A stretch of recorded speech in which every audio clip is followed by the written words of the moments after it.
Hey y'all, my name is Eliza DeBall and welcome and thank you guys for watching this video. Hopefully you walk away with something that will bless your life. I have a very special guest, Dr. Jehane Draper. Hello, Dr. Jehane. We're going to have a conversation about vision. One of the biggest things that we focus on with Sisters Connect is making sure that women have the tools necessary to really live the life that God has for them. And what I've realized is that a lot of women, we do have the ideas, we have big vision, we have something there, but a lot of times we just don't know how to get there. So I invited Dr. Jehane to come on to chat with us because, I look at her like a specialist in vision planning. So I'm gonna, hush for a second and let you introduce yourself. Tell the ladies who you are and what you do. Hello, ladies. How are you? I'm Jehane Draper.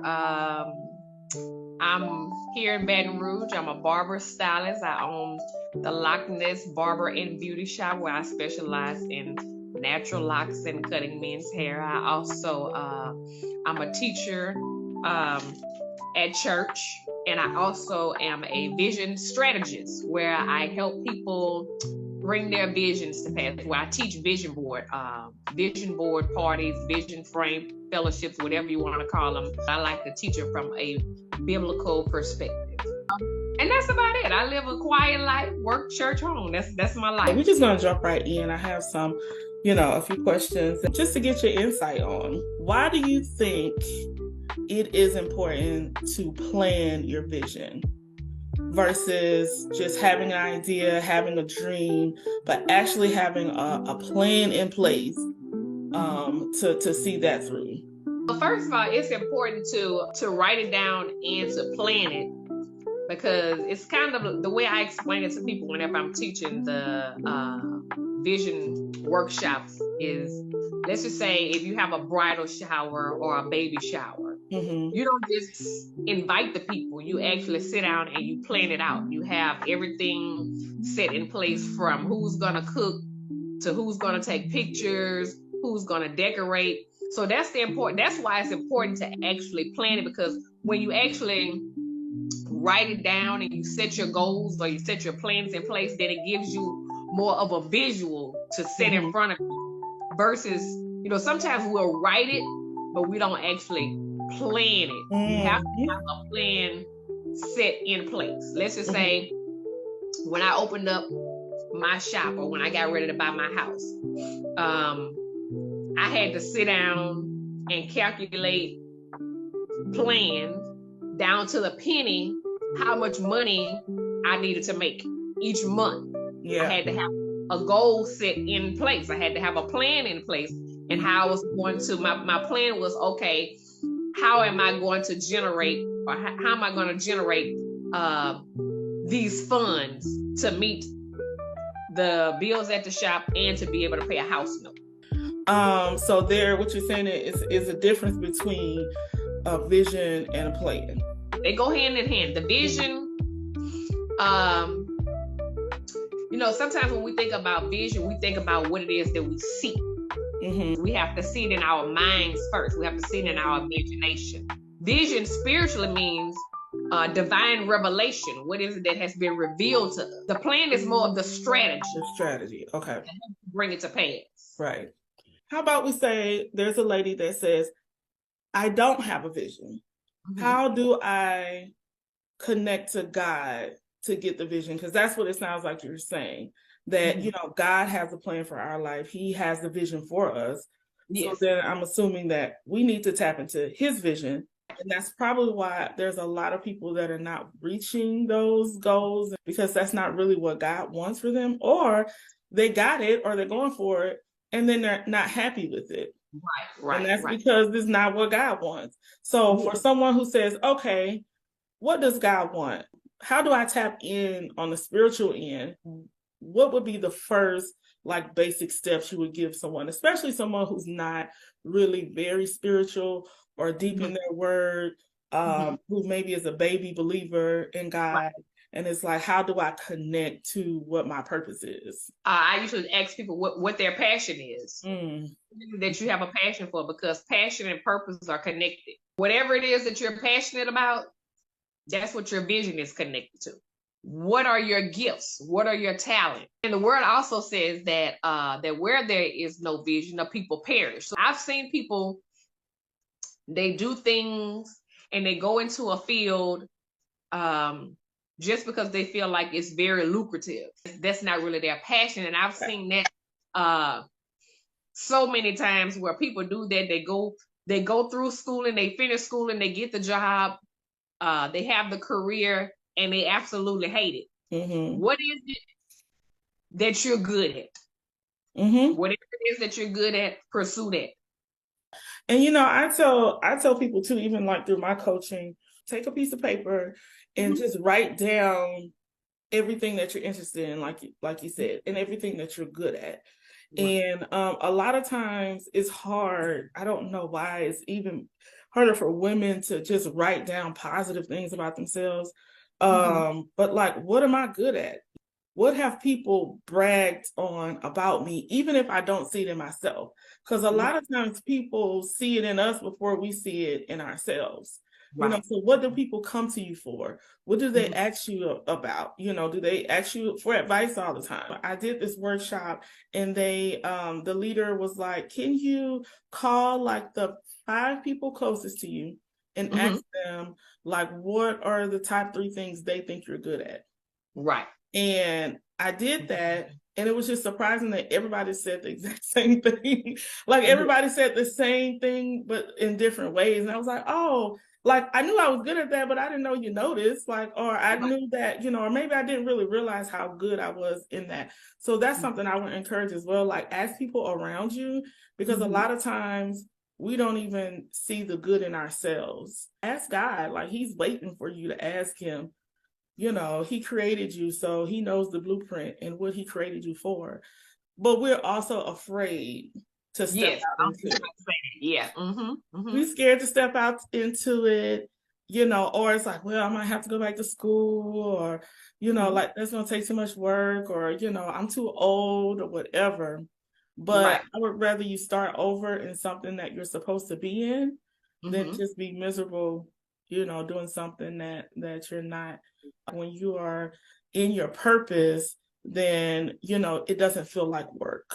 It doesn't feel like it just flows. It flows. What are some like personal experience that you had when it comes to like planning your vision, and what did that look like for you?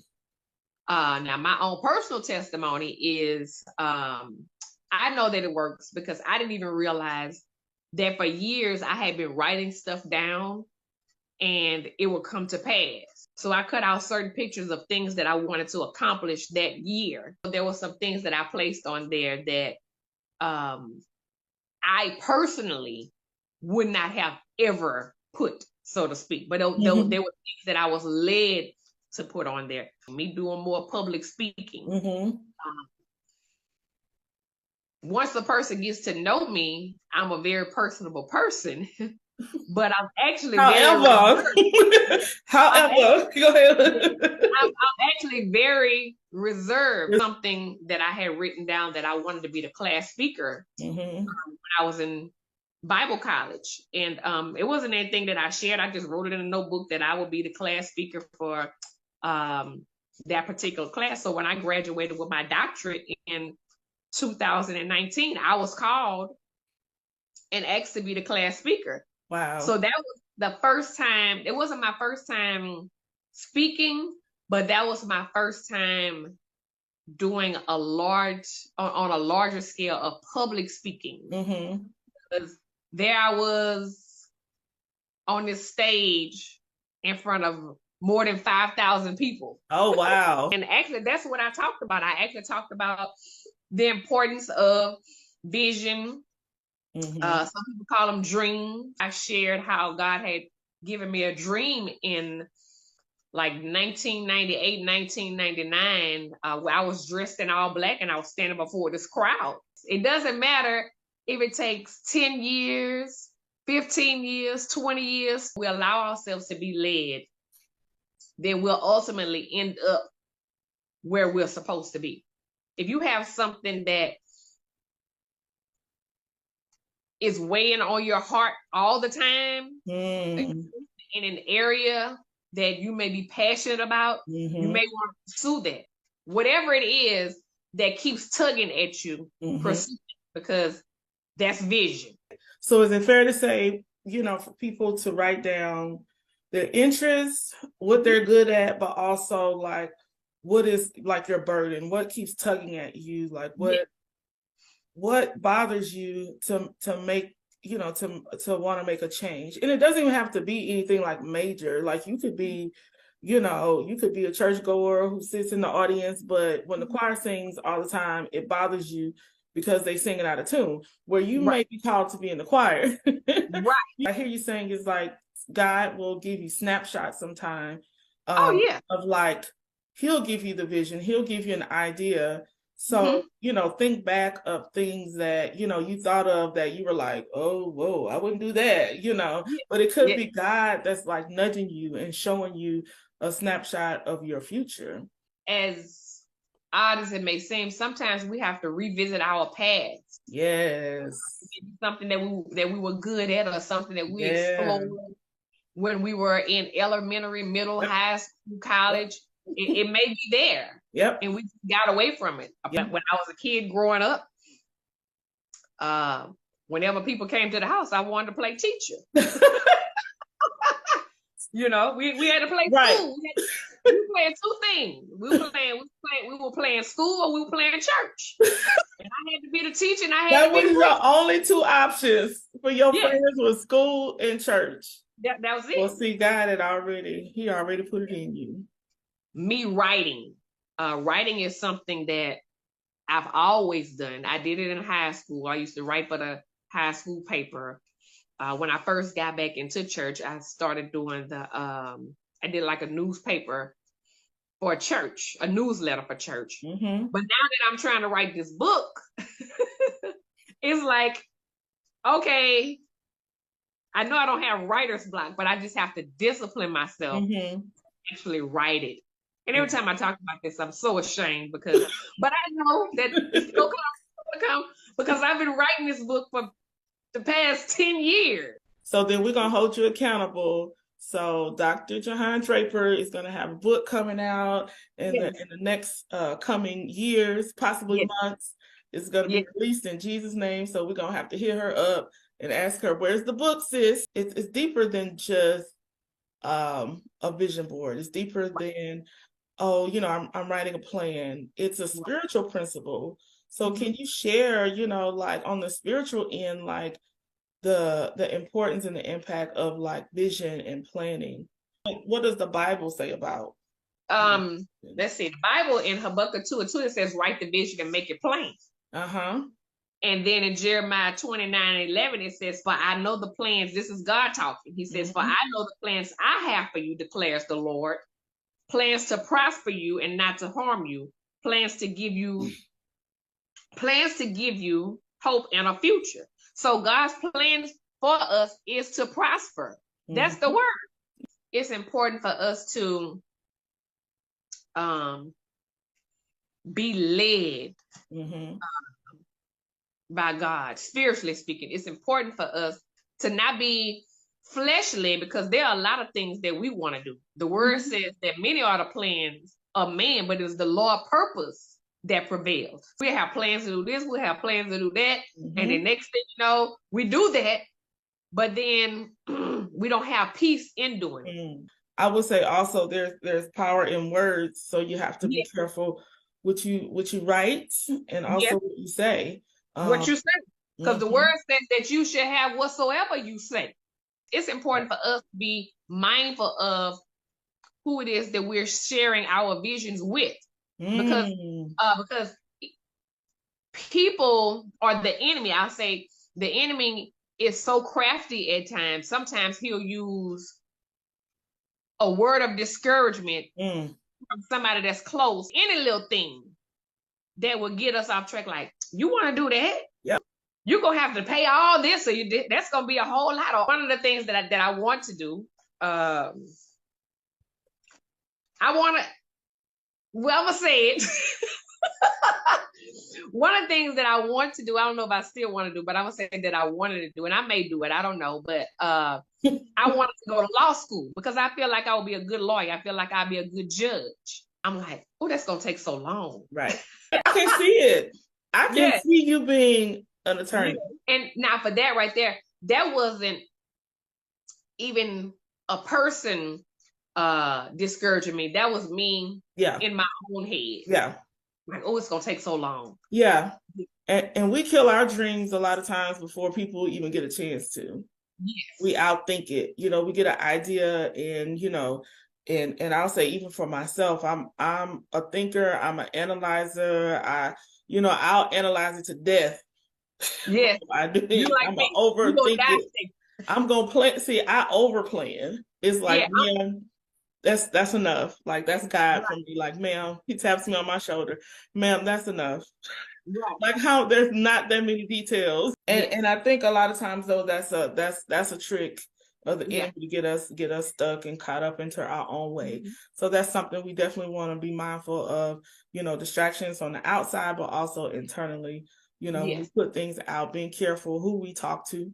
Also finding safe spaces to put it out there so that someone could be accountable and could really encourage you to your vision, because keeping it to yourself, like right now with the book, I'm going to be on you about this book because I'm curious now, because once it's in the atmosphere, it's like, okay, now there's sometimes I've done things where I like intentionally told a few people, it's like, okay, I'm letting you know because I need you to hold me accountable. I really want you to tell the people where they can contact you at, and a little bit about like the vision workshops that you do, so that they can book you. I'm Jehane Draper on Facebook.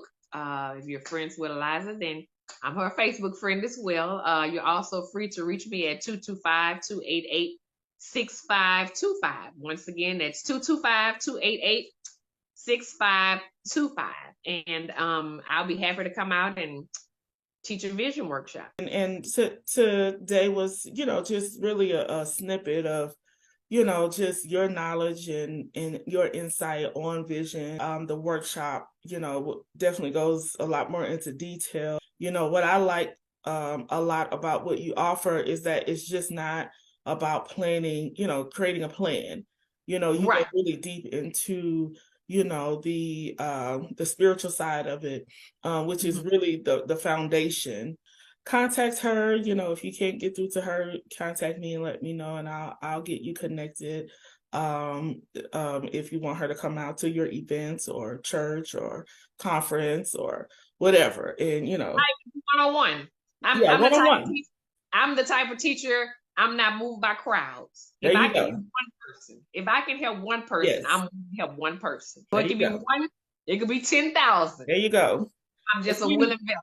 We know she speaks to thousands of people, one-on-one, small groups, big groups, large crowds. She's a very good person to contact, and she is, again, in Baton Rouge, Louisiana. So thank you so much, Jehane. I really appreciate this conversation. Thank you so much for your insight and all the work that you do, with your church, and also with the service that you provide. I will see you guys next time on our next interview. Love you guys. Mwah, mwah, mwah. Bye.